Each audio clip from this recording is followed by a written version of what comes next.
అమరావతిలో టీడీపీ సమన్వయ కమిటీ కొనసాగుతోంది. పార్టీ సీనియర్లకు సీఎం చంద్రబాబు క్లాస్ ఇచ్చారు.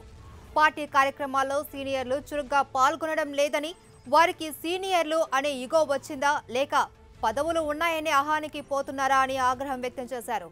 ప్రతిపక్షం బలహీనపడిందని ఆనందం పడొద్దని, వారి బలహీనతలపై ఆధారపడకుండా పని చేయాలని సూచించారు. ఇక దీనికి సంబంధించి మరిన్ని అప్డేట్స్ మా ప్రతినిధి రవిచంద్ లైవ్ లో అందిస్తారు. రవిచంద్,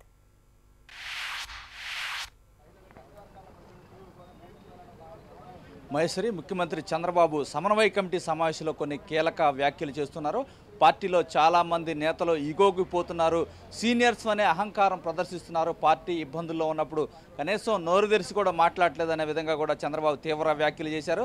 ఇప్పుడు చూస్తే కనుక మొన్న తెలంగాణకు సంబంధించిన ఎమ్మెల్యే తలసాని శ్రీనివాస్ యాదవ్ విజయవాడ వచ్చి టీడీపీని తీవ్ర స్థాయిలో విమర్శించారు. అదేవిధంగా అధినేత వైఖరిపై కూడా దుమ్మెత్తిపోశారు. అయినా కూడా టీడీపీలో సరైన స్పందన రాలేదు. ఒక జూనియర్ నేత విమర్శలను తిప్పికొట్టాల్సిన పరిస్థితి వచ్చిందని కూడా చంద్రబాబు తీవ్ర స్థాయిలో మండిపడ్డారు. ఇప్పటికే యాదవ సామాజిక వర్గానికి చెందిన నేతలందరూ కూడా గట్టిగా మాట్లాడాల్సిన అవసరం ఉండేది, కానీ ఎవరూ సరిగా స్పందించలేదని చంద్రబాబు అభిప్రాయపడ్డారు. అదేవిధంగా చూస్తే ముఖ్యంగా రైతుల సంక్షేమానికి అనేక కీలక పథకాలను ప్రవేశపెట్టాలని కూడా ఈ సమావేశం భావిస్తుంది. దీనికి సంబంధించి వారి నేతల అభిప్రాయాలను చంద్రబాబు సేకరిస్తున్నారు.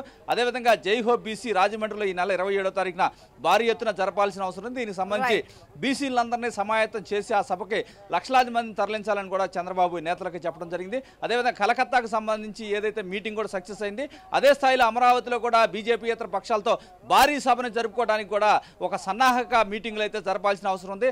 దాదాపు 10 లక్షల మంది పైన అమరావతిలో భారీ ఎత్తున సభ బీజేపీయేతర పక్షాలతో 22 పార్టీల నేతలతో కూడా భారతదేశంలోనే కనీ విని ఎరగని రీతిలో ఈ సమావేశాలు జరపాలి. అందరూ కూడా సహకరించాలి. పార్టీ నేతలంతా నడుంబించి ఆయా నియోజకవర్గాల నుంచి జన సమీకరణ చేయాలని కూడా చంద్రబాబు పిలుపునిచ్చారు. Maheshwari, right, thank you Ravichandra.